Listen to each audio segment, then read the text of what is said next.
देश भर में ईद उल अजहा का पर्व उत्साह के साथ मनाया गया। गुरुवार सवेरे केसरगंज ईदगाह में मुख्य नमाज अदा की गई, जहां मुस्लिम समाज के लोग नमाज अदा करने के लिए पहुंचे। नमाज के दौरान देश में अमन, शांति, खुशहाली और आपसी भाईचारे के लिए दुआ मांगी गई। नमाज के बाद लोगों ने एक दूसरे को गले लगाकर ईद की मुबारकबाद दी और सामाजिक सौहार्द का संदेश दिया। ईदगाह परिसर में सवेरे से ही नमाजियों की भीड़ उमड़ पड़ी। पारंपरिक परिधानों में पहुंचे लोगों ने पूरे उत्साह के साथ इस पर्व को मनाया। इस मौके पर दरगाह दीवान के पुत्र सहित मुस्लिम समाज के गणमान्य लोग मौजूद रहे, जिन्होंने सभी को ईद की मुबारकबाद दी। ईद के मौके पे पूरे देशवासियों को आपके माध्यम से मुबारकबाद देना चाहता हूँ। उम्मीद है कि पूरे देश में इस तरीके से जो गंगा जमनी तहजीब वो देखने को मिल रही है, हम सब मिलकर के इसी तरह ईद के त्यौहार को मनाएं। और एक अपील भी करना चाहता हूँ कि जो आपके सूबे के, आपके शहर की प्रशासन, शासन या सरकारों की जो गाइडलाइन उसको फॉलो करें। ऐसा कोई काम ना हो जिससे हमारे साथियों की या हमारे हमवतनों की दिल आज़ारी हो। खासतौर से कुर्बानी के वक्त साफ सफाई का ध्यान रखें। जो वेस्ट आइटम उसको बाज़ारों में ना डालें, गलियों में ना डालें, मोहल्ले में ना डालें कि हमारी वजह से किसी हमारे पड़ोसी को तकलीफ ना हो। और उसके अलावा मिलजुल के रहें, यही देश की हमारे पहचान है, हमारी देश की एकता, अखंडता हमारी ताकत है। उसके साथ साथ मैं आज सबसे अच्छा शुक्रिया अदा करना चाहूँगा दरगाह प्रशासन का, दरगाह कमेटी के नाजिम साहब, उनके पूरे अमले ने आज बहुत अच्छा इंतजाम किया अंदर, क्योंकि धूप बहुत ज़्यादा थी, गर्मी बहुत ज़्यादा है। उससे बचने के तमाम उपाय किए गए। नमाजियों ने बहुत आराम से नमाज अदा की है। अल्लाह ताला इसका उनको अता फरमाए। और जिला प्रशासन का, जिला पुलिस का इतने अच्छे इंतजाम पूरे शहर में किए गए हैं कि लोग आराम से आवाजाही है, आराम से तमाम इंतजाम है। लोगों ने नमाजें पढ़ी हैं। ईदगाह के अलावा शहर के जो दूसरी मस्जिदें उनमें भी आराम से नमाजें हुई हैं। तो प्रशासन का भी शुक्रिया, तमाम लोगों को शुक्रिया। देश में पैगाम यही है कि हम लोगों को मिलजुल के रहना चाहिए। लड़ाने वालों को हम लड़ाना है, तो हिंदुस्तान की ताकत इसी में है कि हम लोग मिलजुल के रहें और हिंदुस्तान तरक्की करें। जैसा कि आप सब लोगों को विदित है कि आज ईद उल अजहा का मौका है और इस मौके पर आज सभी लोगों ने ईदगाह के अंदर नमाज अदा किए।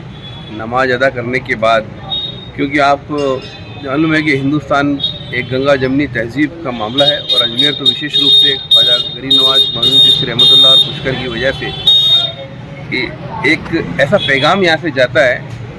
हिंदुस्तान एक विभिन्न धर्मों का गुलदस्ता है, जिसमें सभी जाति वर्ग विशेष के लोग हैं, सब एक दूसरे के साथ मिलजुल कर रहते हैं और एक दूसरे का जो त्यौहार है वो आपस में बड़े हर्षोल्लास के साथ मनाते हैं। और आज इस अवसर पर बस अल्लाह से यही दुआ है कि हिंदुस्तान के अंदर जिस प्रकार का जो माहौल चल रहा है, जो नफरती माहौल है, वो ख़त्म होकर एक मोहब्बत का माहौल पैदा हो और सभी मिलजुल कर रहें। आज ईद के पावन पर्व पर सब एक दूसरे को, हिंदू मुस्लिम आज देख रहे हो, ये सब लोग मिलकर एक दूसरे को ईद की मुबारकबाद दे रहे हैं। इस मौके पर कांग्रेसी नेताओं और कार्यकर्ताओं ने भी ईदगाह पहुंचकर मुस्लिम भाइयों को ईद की मुबारकबाद दी। उन्होंने कहा कि ईद का त्योहार प्रेम, त्याग और भाईचारे का संदेश देता है और सभी को मिलजुल कर समाज में सौहार्द बनाए रखना चाहिए। देश और प्रदेशवासियों को बहुत बहुत मुबारकबाद पेश करते हैं।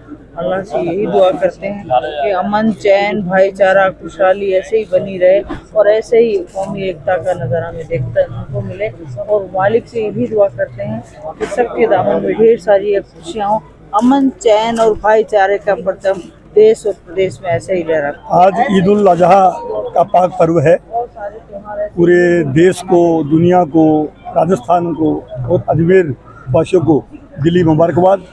और अल्लाह ताला से दुआ करते हैं कि पूरे देश दुनिया में अमन, चैन, भाईचारा कायम रहे। जो दुनिया तबाही की तरफ जा रही है वो वापस शांति स्थापित हो, हमारा देश तरक्की करे, हमारा मुल्क आगे बढ़े और हम सब प्रेम के साथ रह सकें, यही हमारी दुआ है। मैं कहता हूँ अरब और इजराइल, ईरान का जो युद्ध हो रहा है वो तत्काल परमानेंट सही तौर से उसको समाप्त कर पूरे दुनिया को अमन और चैन मिले। पूरी दुनिया इस युद्ध से जो परेशान हो रही है सबको राहत मिले। भारतवासी और अजमेर जिले के हम सबको जो है परवरदिगार का आशीर्वाद बना रहे। त्योहार को शांतिपूर्ण और व्यवस्थित ढंग से संपन्न कराने के लिए प्रशासन की ओर से भी पुख्ता इंतजाम किए गए थे। ईदगाह और आसपास के क्षेत्रों में पुलिस जाब्ता तैनात रहा। वहीं यातायात व्यवस्था को सुचारू बनाए रखने के लिए विशेष प्रबंध किए गए। प्रशासनिक अधिकारियों ने मौके पर पहुंचकर व्यवस्थाओं का जायजा लिया और लोगों से शांतिपूर्ण माहौल बनाए रखने की अपील की। ईद के मौके पर यहाँ सबसे बड़ी नमाज है, केसरगंज गोल चक्कर पे इस ईदगाह में पढ़ी जाती है। तो पूरे जिले में करीब 800 लोगों का डिप्लॉयमेंट किया गया और यहाँ पे विशेषकर दरगाह दीवान और बाकी अधिकतर लोग नमाज अदा करने आते हैं, उनके लिए यहाँ विशेष प्रबंध किए गए और अंदर बाहर केसरगंज से उनको जनता आम जन है वो भी ट्रैफिक का उनको लेकर कोई इशू नहीं, उसको लेकर डिटेल डिप्लॉयमेंट किया गया।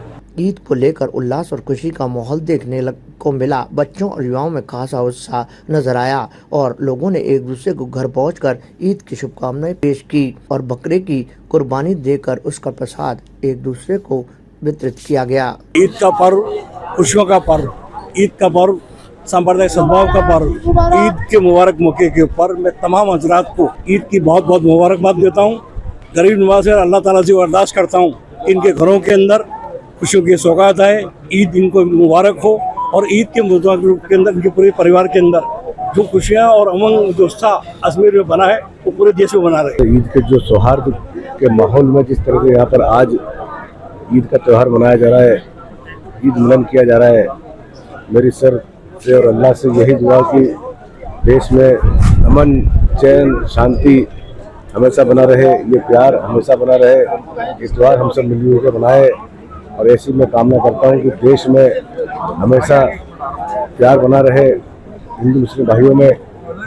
और मैं एक बार पुणे प्रदेश वासियों को, अजमेर वासियों को ईद की बहुत बहुत मुबारकबाद। परवरदिगार परम पिता से मेरी प्रार्थना। ताज़ा खबरों के लिए देखते रहें सरेराह न्यूज। अपना फ़ोन उठाएं और सब्सक्राइब करना ना भूलें।